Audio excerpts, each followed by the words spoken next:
17 example में लिखा हुआ है a check of ₹10,800 was paid to a creditors who allowed 10% cash discount. The payment was correctly entered in the bank book but was posted to the purchase account as ₹1080 only. Therefrom, no other entry was made. अब जरा सवाल को देखा करें, गलती को main consider करना होता है। रेक्टिफिकेशन ऑफ एरर ना तो कोई आसान टॉपिक है ना ही मुश्किल। आसान इसलिए होता है कि अगर पता चल जाए कि क्या गलती है क्या करेक्ट एंट्री है तो ओके है, नहीं तो फिर इससे ऐसा मुश्किल टॉपिक ही नहीं है कोई। तो लिखा हुआ है a check of ₹10,800 was paid to creditor.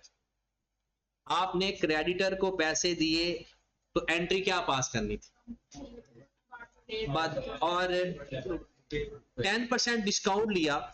अच्छा 10,800 पे किया तो यह क्या पूरे क्रेडिटर है या 90% है? तो पूरे क्रेडिटर कितने थे? ओके, डिस्काउंट की अमाउंट फिर कितनी हुई? 1200। पहले तो ये सवाल समझिए, 10,800 हमने क्रेडिटर को पे किया, जो कि 10% डिस्काउंटेड अमाउंट है। वैसे भी आपको पता होगा कि जब भी हम क्रेडिटर को कम पैसे पे करते हैं, अगर हम क्रेडिटर को पैसे पे करते हैं, हमारा अकाउंट पेबल डेबिट होता है। ये मैं करेक्ट एंट्री पास कर रहा हूं।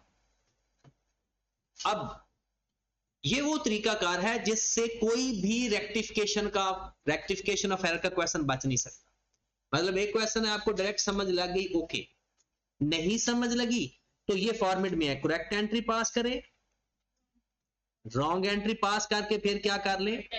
इसका तरीकाकार सीखना है जाग के। करेक्ट एंट्री, जब आप अकाउंट पेबल को पैसे देते हो तो कितना हमारा बैंक क्रेडिट हुआ?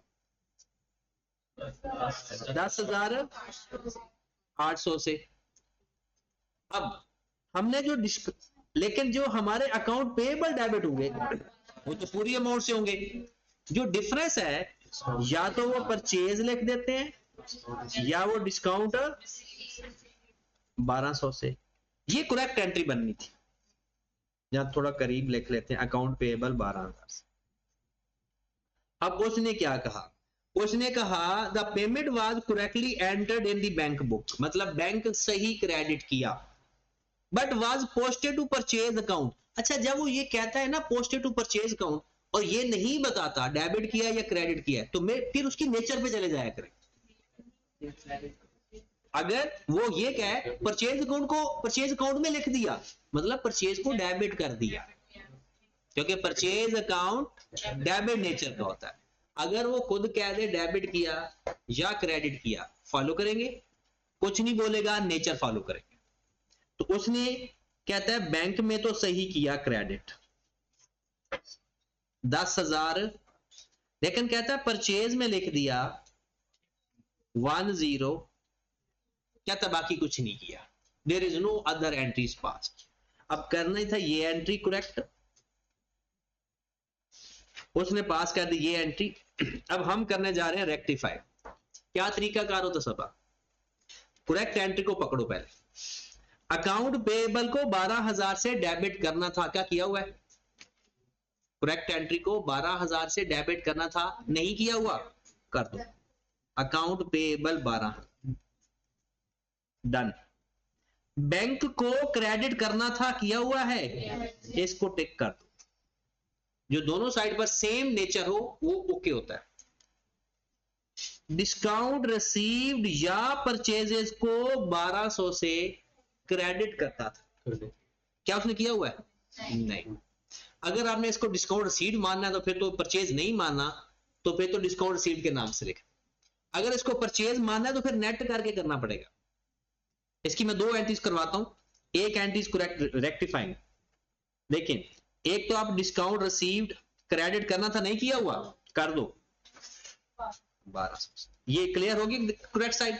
अब आ जाओ रॉन्ग साइड। ये तो आप पहले टिक कर चुके हो, जो अनटिक रह जाती हैं चीजें या जिसको अभी तक हमने कंपेयर नहीं किया उसको रिवर्स कर दो। परचेज 10, अगर डेबिट क्रेडिट बराबर आ जाए तो ठीक है, वरना सस्पेंस अकाउंट। कितने से? 9। एक और एंट्री कोई बता सकता है इसकी? इसकी एक और एंट्री भी बनती है, देखें यहां पर अकाउंट पेएबल को डेबिट करना था 12,000 से, बैंक ओके कर दिया था आपने। परचेज को समझो, परचेज को 1200 से क्रेडिट करना था, उसने 1080 से डेबिट कर दिया। क्योंकि डिस्काउंट शीट की जगह दो नाम लिख सकते हैं ना, डिस्काउंट, अगर डिस्काउंट रिसीव लिखना है तो ये एंट्री बना दी। अगर आप परचेज को कंसीडर करो तो परचेज को 1200 से क्रेडिट करना था, उसने क्या किया हुआ है, तो इनको फिर प्लस करके परचेज के नाम से क्रेडिट कर देंगे। कितने से? 2280 और फिर सस्पेंस अकाउंट, ये भी एंट्री पॉसिबल है। ठीक होगी बात? अच्छा, ये बातें सारी आपको तब अच्छी समझ लगेंगी जब घर में आप अपना सर खपा के आओ, वरना कोई फायदा ही नहीं है। अगर आप अपनी नेचर आदत नहीं तब्दील कर पा रहे हैं ना, कोशिश करने के बावजूद भी, तो फिर कभी चेंज नहीं होनी, और फिर सीए छोड़ दो, कुछ और अच्छा कर लो। जरूरी कि सारी दुनिया सीए से ही कमा रही है, लेकिन अगर सीए करना है ना तो फिर आप लोगों को थोड़ा सा अपने आप को, मैंने पहले कहा है, कंसिस्टेंट बेसिस के ऊपर प्रोफेशनली तरीके से तैयारी किया करो। ये समझा करो कि ये आपने सारी जिंदगी चीजें इस्तेमाल करनी है, जान नहीं छुड़ानी। हाँ जी, ये 17 होगी एंट्री। ये अच्छी एंट्री थी अपने दौर की, ये पास पेपर से उसने उठाकर यहां लिखी हुई है। तब ये एंट्री पास हुआ करती थी, ये तो बाद में डिस्काउंट की चीज चेंज हुई है, पहले ये एंट्री पास हुआ करती थी। और मेरे ख्याल में अभी भी यही है सोल्यूशन के अंदर, वो पुरानी पास हुई अभी भी, तो अब ये नई भी पास कर सकते हो, दोनों ठीक है। ये आगे चलते हैं 17 के बाद। चलो वैसे ही कह दो, कोई ना कोई एंट्री करवा दूं, पता चले कि चलो आपने भी पढ़ा था। अच्छा, अब मैं आपको एक और चीज समझाने लगा हूं, important.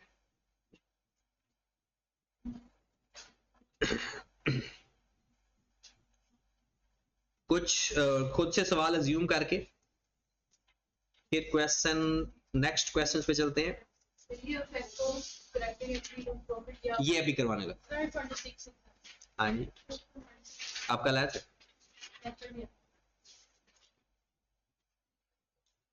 26। A bookkeeper in error recorded the 60,000 purchase cost of a new machine as repair and maintenance cost. A draft profit is, ये बताने लगा अभी प्रॉफिट का बताना। अच्छा, हमने कल सारे एरर पढ़ लिए थे, टाइप्स ऑफ एरर नहीं पढ़े थे, पहले वो पढ़, हमने वो एरर पढ़ लिए थे जिससे आपका ट्रायल बैलेंस टैली नहीं होता। Casting error, balancing error, extraction, posting, partly omission, और original entry but different amount, original entry but different amount. अब ऐसे एरर जिससे आपका ट्रायल बैलेंस टैली हो जाता है, ऐसे एरर्स को खतरनाक एरर कहते हैं। Errors balance the trial balance, वो एरर जिससे आपका ट्रायल बैलेंस बैलेंस रहता है। सबसे पहले है error of omission completely.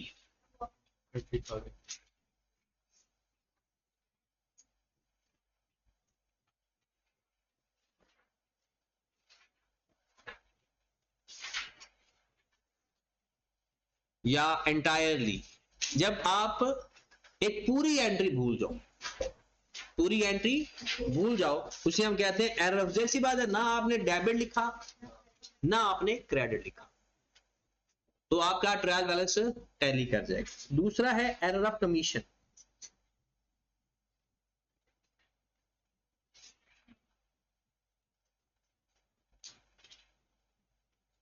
Error of commission का मतलब क्या होता है, इसमें अमाउंट गलत नहीं होती, correct amount,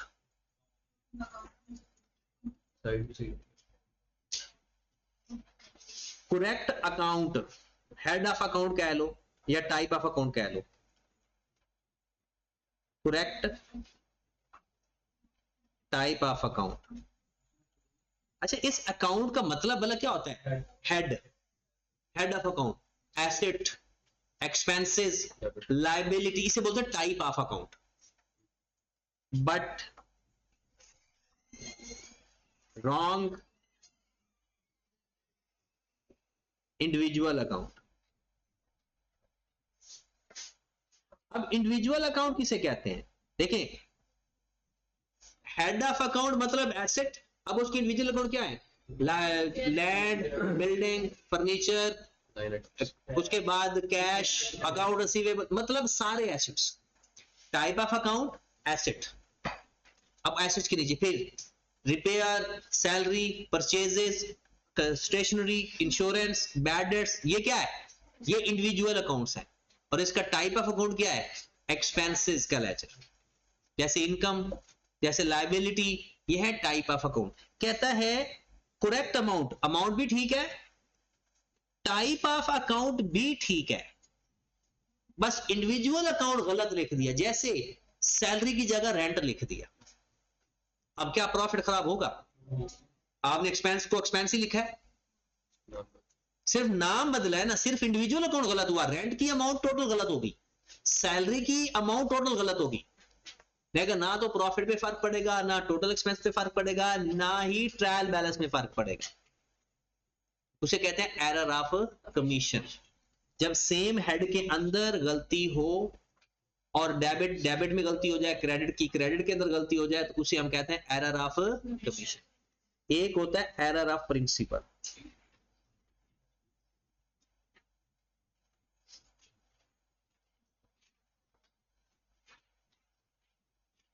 error of principle, principle का मतलब क्या होता है? असूल।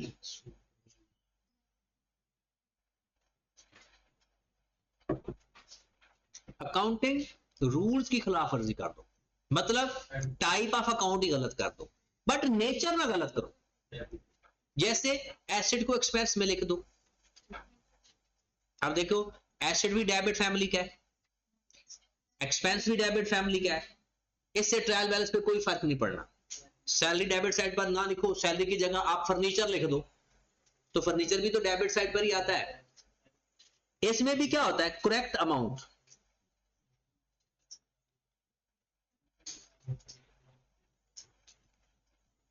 But wrong type of account. इसकी बड़ी मशहूर एग्जांपल क्या होती है? Furniture purchase debited to purchase account, machinery purchase debited to purchase account. यानी मशीनरी खरीदी तो मशीनरी को डेबिट करने की बजाय, अब क्या हेड चेंज हो गया या नहीं? दोबारा सुनिए, मैं लिख देता हूं, परचेज मशीनरी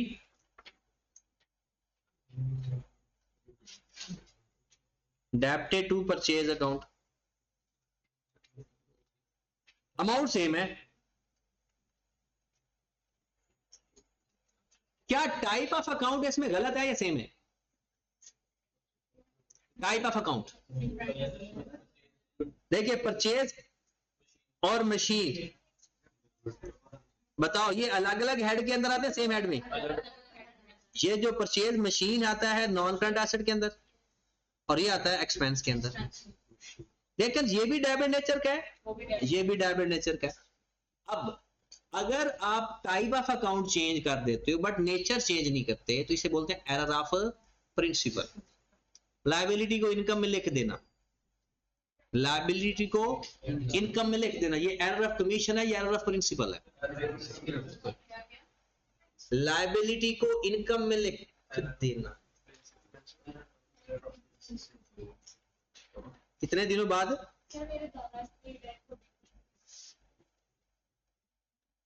हाँ जी, नॉन करंट एसेट को एसेट में लिख देना, एरर ऑफ कमीशन।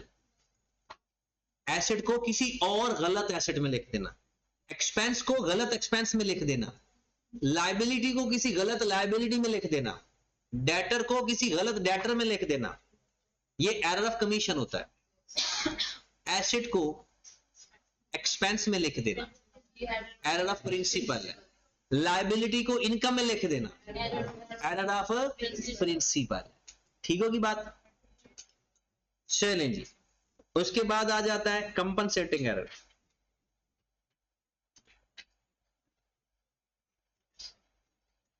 ये सारे मैं वो एरर बता रहा हूं आपको जिससे आपका ट्रायल बैलेंस टैली हो जाता है। Error of compensating error. अच्छा, कंपनसेटिंग एरर का मतलब है ऐसे एरर्स, ऐसे दो या दो से ज्यादा, ये एक एरर नहीं हो सकता, ये दो या दो से ज्यादा एरर जो आपस में इफेक्ट बैलेंस कर दें।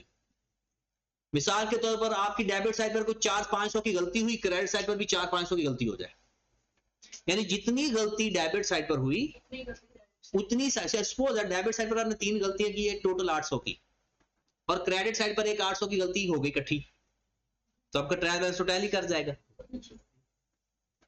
और ये कंपनसेटिंग एरर बहुत रेयर केसेस में होता है, लेकिन प्रैक्टिकली होता यही है।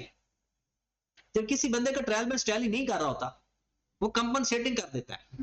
मिसाल के तौर पर उसका 600 डेबिट साइड पर कम आ रहा है, वो कहते चलो 600 लेकर बराबर कर देते हैं, तो कंपनसेट हो गया, तो वो खुद ही कंपनसेट कर देता है। तो अदरवाइज कंपनसेटिंग एरर क्या होता है कि वो गलती, दो या दो से ज्यादा गलती जो एक दूसरे के बैलेंस को कंपनसेट कर दे, बैलेंस कर दे, उसे हम क्या कहते हैं?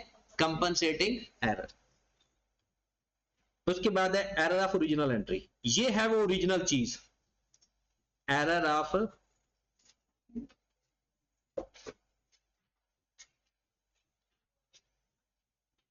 अच्छा 99% लोग समझते हैं कि ये गलती है, और ये बेचारी सिर्फ एक टाइप की गलती होती है, जर्नल एंट्री ही गलत हो।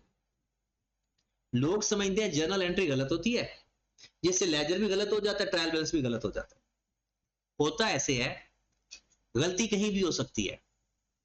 हमने जितनी भी पहले एरर पढ़े हैं उसमें सब में जर्नल एंट्री ठीक थी। लेजर में लिखते वक्त गलती तो पोस्टिंग एरर, ट्रायल बैलेंस में लिखते वक्त गलती तो एक्सट्रैक्शन एरर, बराबर ऑन कैरी ऑन करते वक्त गलती तो बैलेंसिंग एरर, एक एंट्री लिखी दूसरी एंट्री नहीं लिखी, या आपने रेंट के यानी एंट्री पास की हुई है रेंट टू कैश, आगे जाकर रेंट की बजाय सैलरी के लेजर में लिख देना, एरर ऑफ कमीशन। मतलब जर्नल एंट्री की गलती सिर्फ ये होती है, एरर ऑफ ओरिजिनल एंट्री। कहता है करेक्ट अमाउंट के साथ आपने अगर गलत एंट्री पास कर दी, यानी एक ही अमाउंट के साथ, मिसाल के तौर पर आपने एंट्री पास करनी थी कैश टू सेल 300 रुपए से, और आपने एंट्री पास कर दी 30 रुपए से। सेम अमाउंट के साथ अगर आपने गलत एंट्री पास कर दी, सेम अमाउंट 300 की बजाय क्या कर दिया, अगर अमाउंट डिफरेंट कर दी, तो इससे ट्रायल बैलेंस टैली नहीं होगा। वो हमने पहले पढ़ा था डिफरेंट अमाउंट्स वाला। अगर आपने गलत एंट्री पास की, लेकिन गलत एंट्री पास की सेम अमाउंट के साथ, तो इससे भी आपका ट्रायल बैलेंस टैली। तो ओरिजिनल एंट्री अगर आपने गलत पास किया है लेकिन सेम अमाउंट के साथ पास की है, तो आपका ट्रायल बैलेंस टैली कर जाएगा। या आपने उसने कहा जी सेल की एंट्री पास करो, कैश सेल की एंट्री, हमने कहा अच्छा कर देते, हमें आती है, हमने कर दिया कैश टू सेल, सही अमाउंट से की है। अगर हम पूरी एंट्री ही उल्टी कर दें, पूरी एंट्री ही उल्टी कर दें, उसे बोलते हैं रिवर्सल एरर। इसे क्या बोलते हैं? रिवर्सल। आप पूरी एंट्री ही रिवर्स कर दें, मतलब सेल को डेबिट करना था उसको क्रेडिट कर दें, क्रेडिट करना था उसको डेबिट कर दें, इसको क्या बोलते हैं? Reversal entry. ठीक होगी बात? तो ये वो सारी एरर्स हैं जिससे आपका ट्रायल बैलेंस। अब कौन कौन से? बोला number 1 error of omission entirely, error of commission, compensating error, error of original entry, error of reversal entry, और एरर ऑफ प्रिंसिपल। ये 6 गलतियां हैं जिससे आपका ट्रायल बैलेंस टैली करता है, और उसकी भी 6 ही थी जिससे आपका ट्रायल बैलेंस टैली नहीं करता। अब ये सब बातें आपकी लिखी हुई हैं, आप चाहो तो यहाँ पर अपनी बुक पे हाईलाइट कर सकते हो, अगर आपने साथ लिख लिया तो फिर जरूरत नहीं है।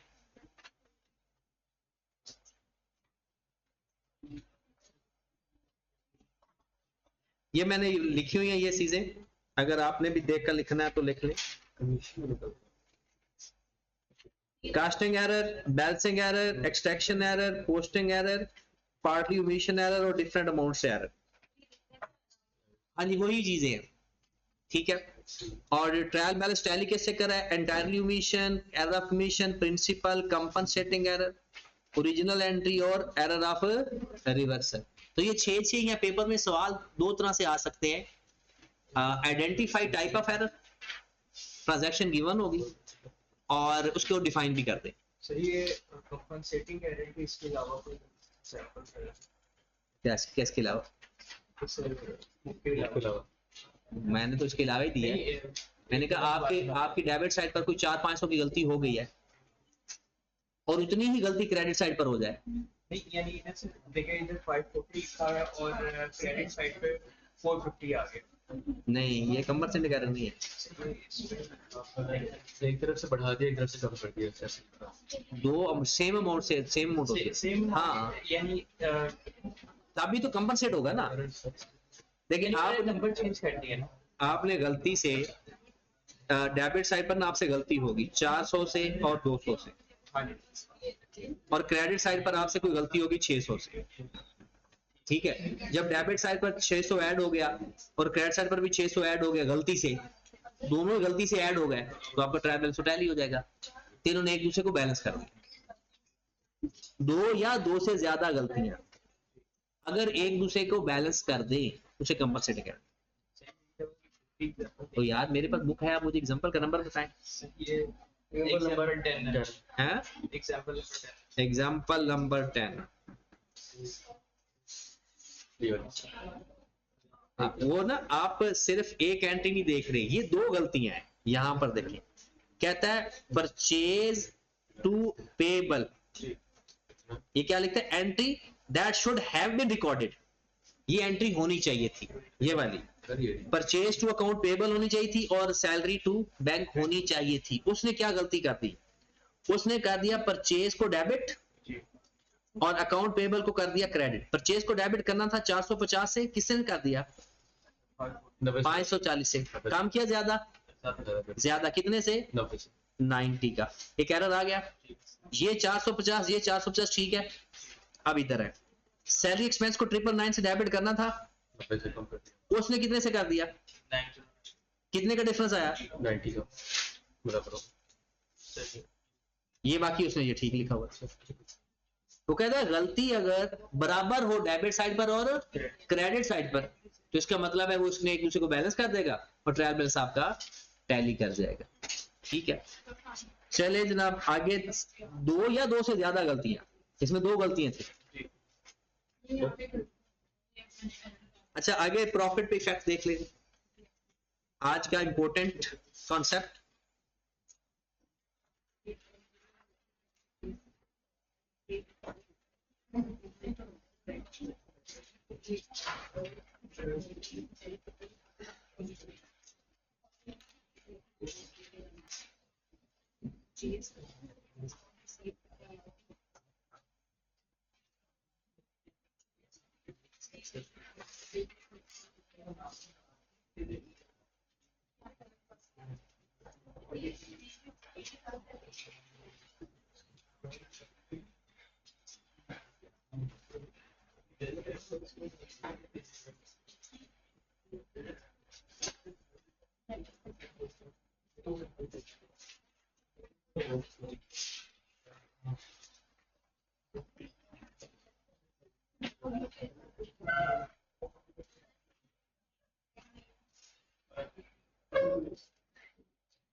इफेक्ट ऑन प्रॉफिट, इंपॉर्टेंट चीज है जनाब, इफेक्ट ऑन प्रॉफिट। वो भी ऊपर लिख देना क्या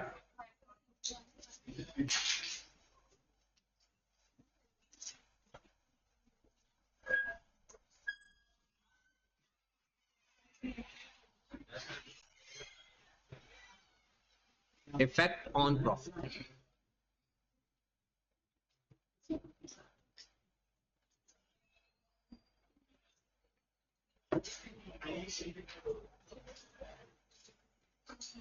ये आप लोग एंट्रीज लिख ले।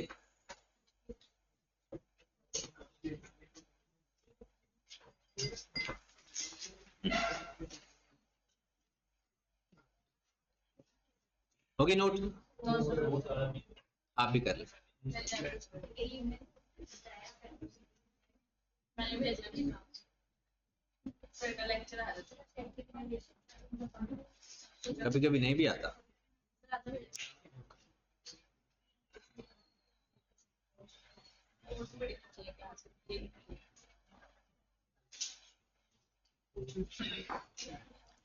हो गया?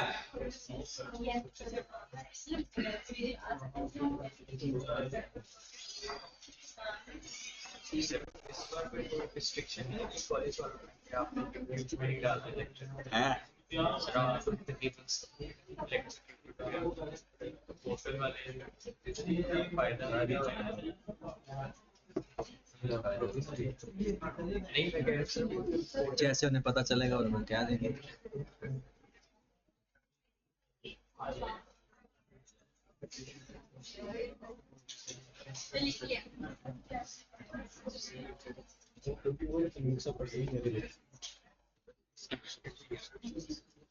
अगर स्कीम चेंज हो रही है ना, इसका फायदा नहीं, सारे सब्जेक्ट्स और सारा कुछ चेंज हो रहा है, सारे सब्जेक्ट यानी कौन सा चैप्टर ही चेंज हो रहे हैं।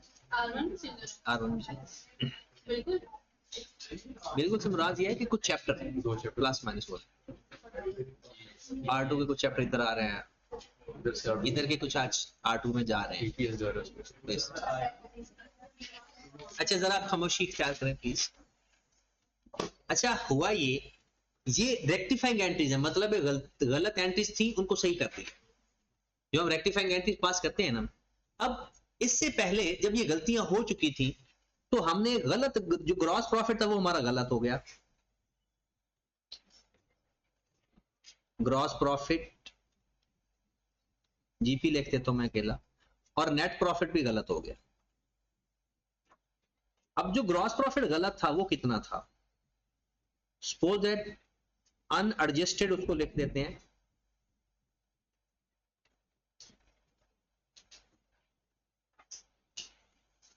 $3000 और नेट प्रॉफिट था 2200। हमने ये जो एंट्रीज पास की थी उससे हमारा ये ग्रॉस प्रॉफिट भी गलत था और नेट प्रॉफिट भी ये गलत है, अनएडजस्टेड है। अब आपने पहली एंट्री ठीक की, चाहे अभी आप नोट ना करना, बस सुन लेना। दो मेथड है, एक तो डायरेक्ट मेथड है जो आप याद कर लेंगे तो बस काम आसान हो जाएगा, सोचना भी नहीं पड़ेगा, कॉन्सेप्ट भी नहीं होगा, डायरेक्ट हो जाएगा। कैसे? आपने सबसे पहले ये देखना है कि ये जो एंट्री है इसके अंदर एसओपीएल का एलिमेंट है भी सही या नहीं। अगर कोई एसओपीएल का एलिमेंट डेबिट हो रहा है वो प्रॉफिट को कम कर देगा। एसओपीएल का डेबिट होना, एसओपीएल का किसी भी एलिमेंट का डेबिट होना प्रॉफिट को कम करता है, क्योंकि डेबिट सिर्फ दो तरह से हो सकता है। एसओपीएल का एलिमेंट, एक्सपेंसेस बढ़े तो डेबिट, इनकम कम हो तो डेबिट। एक्सपेंस बढ़े तो डेबिट, इनकम, और एक्सपेंस बढ़ेगा तो प्रॉफिट को क्या होगा, कम करेगी, और इनकम कम होगी। तो इसका मतलब है आपने सिर्फ ये देखना है क्या ये एसओपीएल के अंदर आता है या नहीं। अगर कोई चीज एसओपीएल के अंदर आ रही है और वो डेबिट हो रही है तो प्रॉफिट में से माइनस कर दो। क्रेडिट हो रही है, कोई साइंस नहीं लड़ानी, सिर्फ ये देखना है ये एसओपीएल का एलिमेंट है या नहीं। डन। दूसरी बात, ये इससे भी ज्यादा इंपॉर्टेंट है, जब भी क्लोजिंग स्टॉक की बात हो, क्लोजिंग स्टॉक जब भी ठीक करना हो, अगर क्लोजिंग स्टॉक आपने बढ़ाना है तो एंट्री क्या पास करनी है? Stock debit cost of cell credit. जब भी क्लोजिंग स्टॉक कम करना हो या ज्यादा करना हो, दूसरी एंट्री कौन सी पास करनी है? Cost of sale. Suspense account नहीं, वो कहता है क्लोजिंग स्टॉक कम कर दिया तो क्लोजिंग स्टॉक ज्यादा कर दो, स्टॉक कर दो डेबिट और कॉस्ट ऑफ सेल कर दो क्रेडिट। अगर वो कहे क्लोजिंग स्टॉक आपने ज्यादा लिख दिया है तो कम करना है, तो स्टॉक को कर दो क्रेडिट, कॉस्ट ऑफ सेल को कर दो। ये बात याद रखनी है। और कॉस्ट ऑफ सेल का इफेक्ट आता होता है, स्टॉक का नहीं आता होता प्रॉफिट के ऊपर, क्योंकि वो तो वहां से माइनस होकर करंट एसेट में चला जाता है। अब आओ जरा दूसरी बात, आपको ये पता ना ग्रॉस प्रॉफिट का कितना एलिमेंट आते हैं, ग्रॉस प्रॉफिट के बाद क्या आते हैं? मुझे बताओ रेंट, बताओ रेंट आपके एसओपीएल का एलिमेंट है या नहीं? अदर एक्सपेंस है। क्या ये रेंट हमारे ग्रॉस प्रॉफिट को अफेक्ट करेगा? क्यों नहीं करेगा? ये अदर एक्सपेंस है। तो याद है ना, sale minus cost of sale, फिर आगे वो सारा फॉर्मेट। अब सुने दोबारा, अगर रेंट आपके ग्रॉस प्रॉफिट को अफेक्ट, क्यों बोला? क्योंकि वो ग्रॉस प्रॉफिट के नीचे आना शुरू होता है। परचेज, आप मैं लिख देता हूं, पता नहीं अब आपको याद भी है या नहीं। Sale minus cost of sale. Cost of sale में आता है opening stock, purchase, discount receive, purchase return, carriage in और क्लोजिंग। उसके बाद यहां पर आ जाता है ग्रॉस। इसका मतलब है इनमें से किसी चीज में अगर गलती आएगी तो ग्रॉस प्रॉफिट अफेक्ट होगा। सेल में गलती आई, कॉस्ट ऑफ सेल में, परचेज में, डिस्काउंट रिसीव में, परचेज रिटर्न के अंदर, कैरेज इन, क्लोजिंग स्टॉक नहीं, क्लोजिंग स्टॉक की जगह कॉस्ट ऑफ सेल समझा जाता है।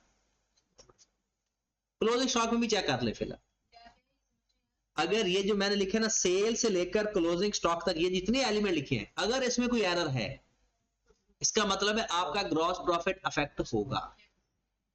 इसके बाद all other expense, finance cost, other income, इनमें कोई गलती आती है तो नेट प्रॉफिट इफेक्ट होगा। मतलब इनकी गलती से ग्रॉस प्रॉफिट गलत नहीं होगा।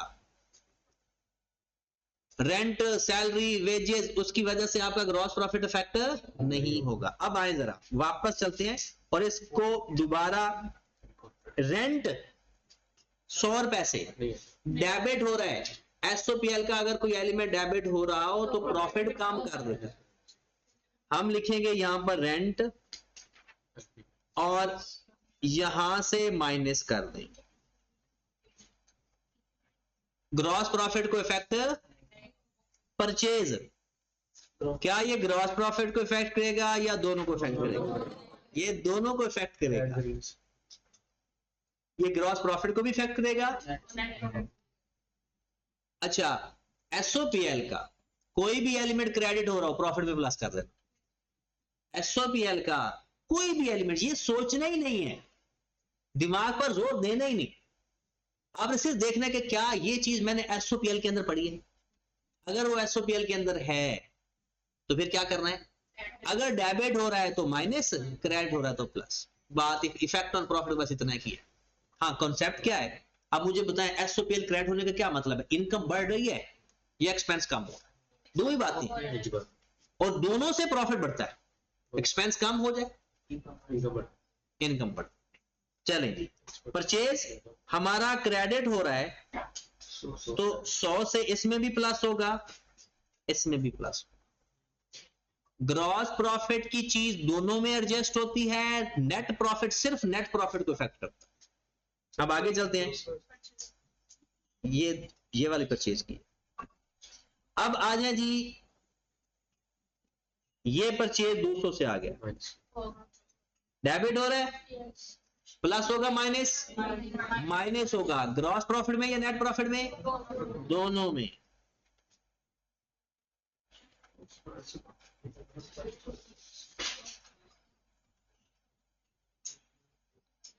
ओके की बात। नेक्स्ट, मशीन ये एसओपीएल का एलिमेंट ही नहीं है। मशीन एसओपीएल का एलिमेंट, ये अगर ठीक करेगा तो नॉन करंट एसेट को जाकर ठीक करेगा, उसमें प्लस होगा माइनस।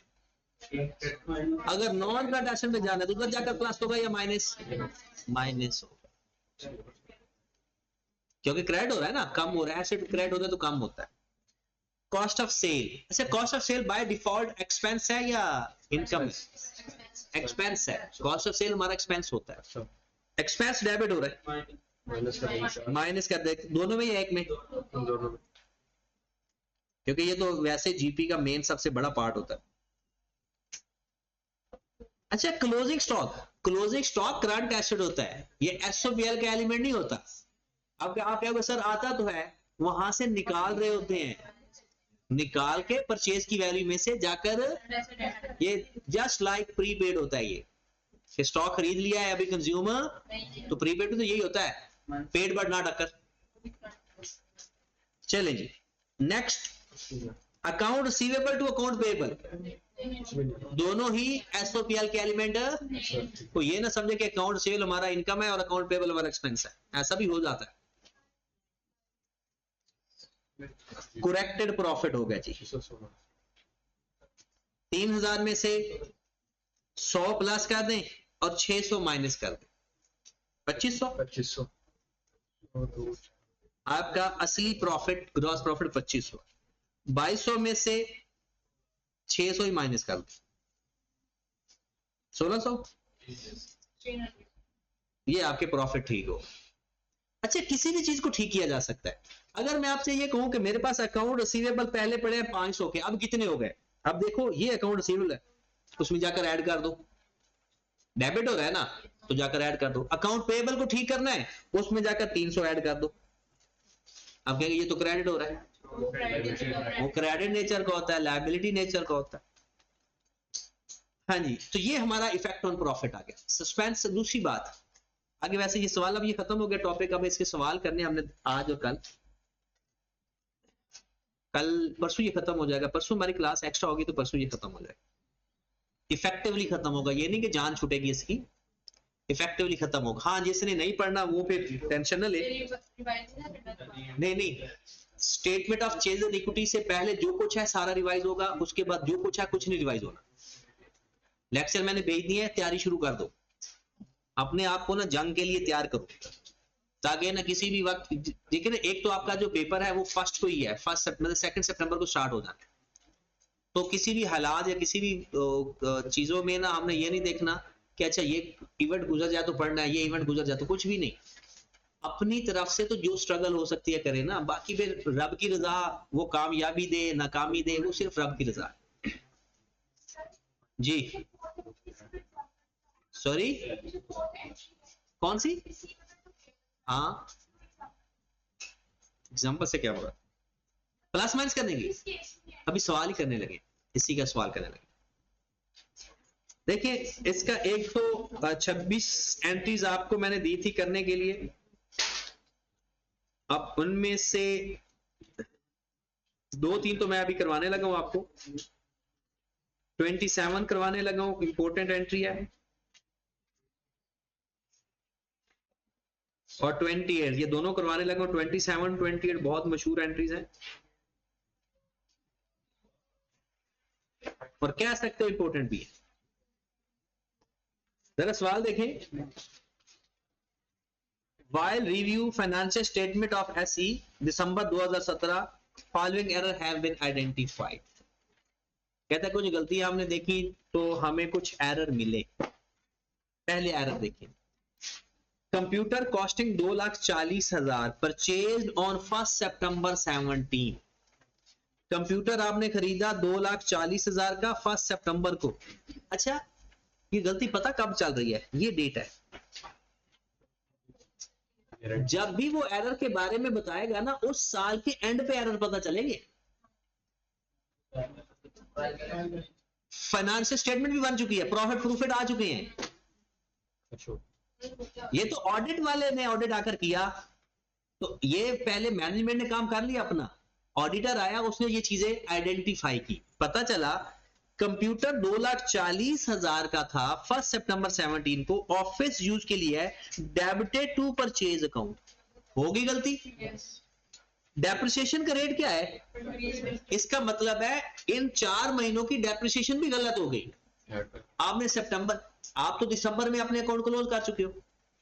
क्या लिखा हुआ है, while review draft financial statement, आप फाइनेंशियल स्टेटमेंट पढ़ रहे हो, मतलब एसओसीआई और एसओएफटी, वहां पर पता चला कि एक 2,40,000 का कंप्यूटर खरीदा था, उसको हमने क्या कर दिया, परचेज को डेबिट कर दिया। पहले तो ये गलती ठीक करते हैं, office equipment debit, purchase credit 2 lakh. आप जरा ध्यान से बात सुननी है, क्या डेप्रिसिएशन भी गलत हुई, और जब भी कोई नॉन करंट एसेट गलत होता है डेप्रिसिएशन गलत होती है। तो बताओ डेप्रिसिएशन चार्ज करें या रिवर्स, कैसे पता चला, जब नॉन करंट एसेट बढ़ रहे हैं तो डेप्रिसिएशन भी बढ़ेगी, जब नॉन करंट एसेट कम होंगे तो आपका नॉन करंट एसेट बढ़ रहा है, तो डेप्रिसिएशन की एंट्री पास कर दो, depreciation debit,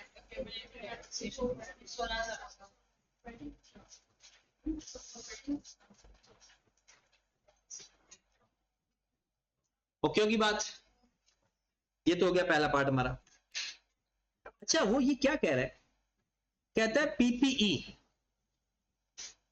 before correction of error 9800,000, कहता है आपका एरर से पहले ना 9800,000 क्या पीपीई है, मतलब प्रॉपर्टी प्लांट एंड इक्विपमेंट।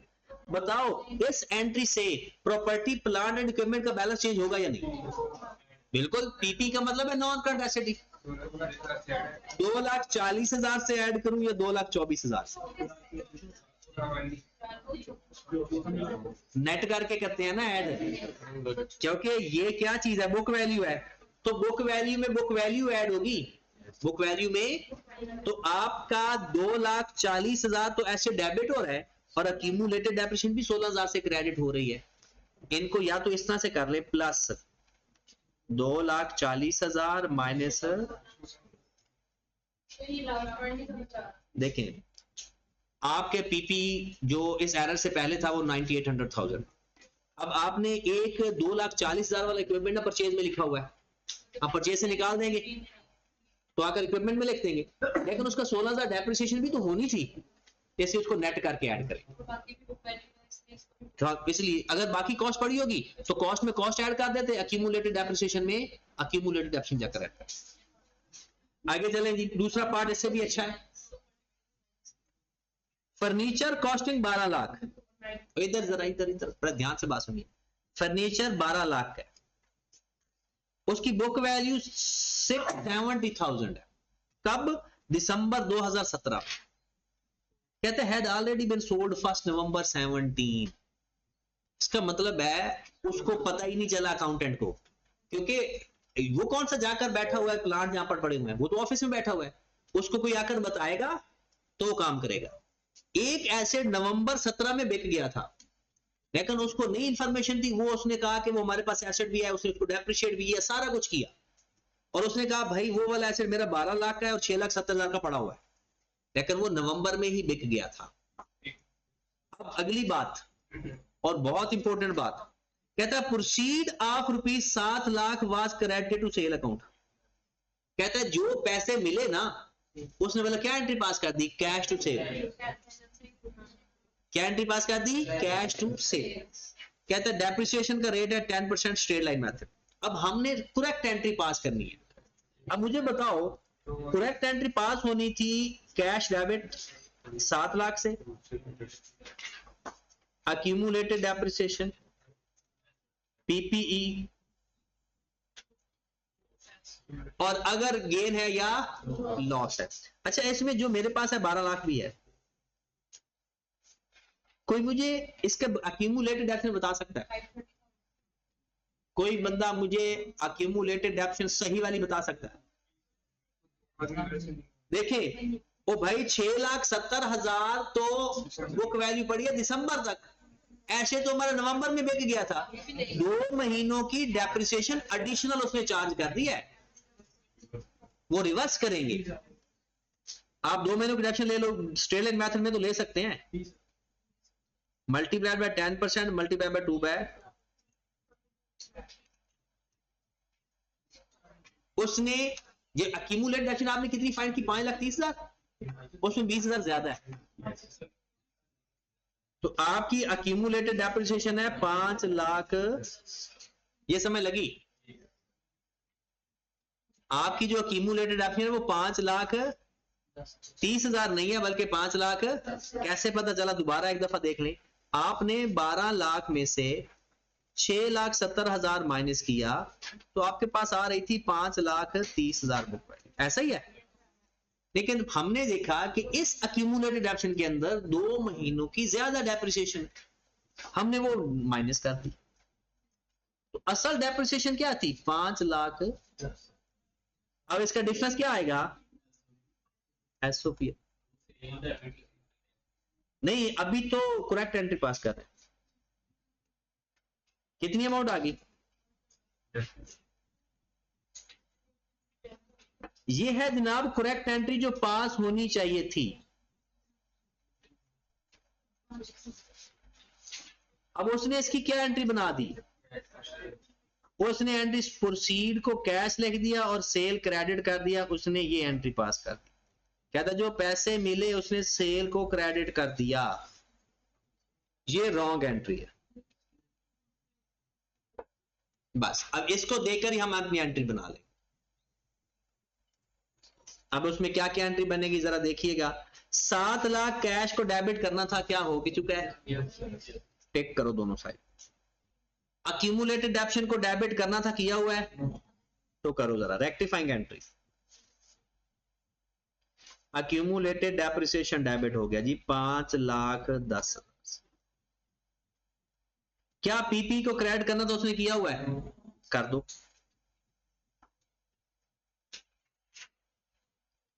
एसओपीएल को क्रेडिट करना था, किया हुआ है।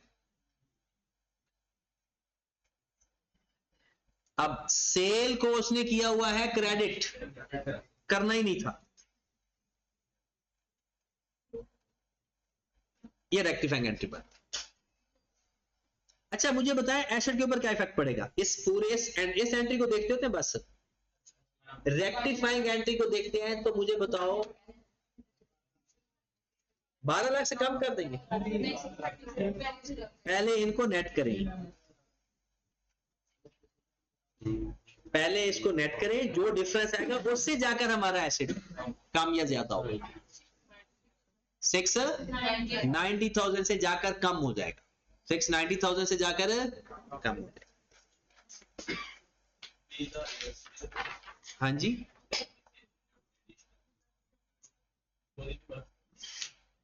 कर दो, अक्यूमुलेट डेप्रिसिएशन टू डेप्रिसिएशन,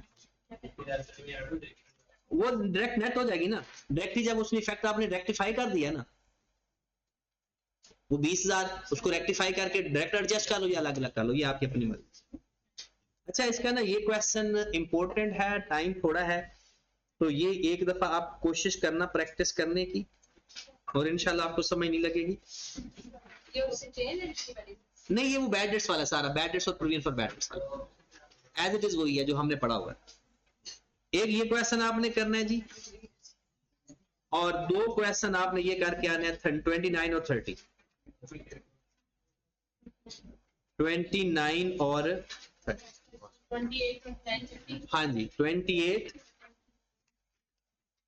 और आपने ऐसा करना है कि 29, 30 और 28 ऐसे करके करने, ये ना कि 28 को लेकर बैठ जाओ फिर आपको जी आप थक गए हैं, क्योंकि आपने बैड डेट्स वाला भूल चुके हो ना आप।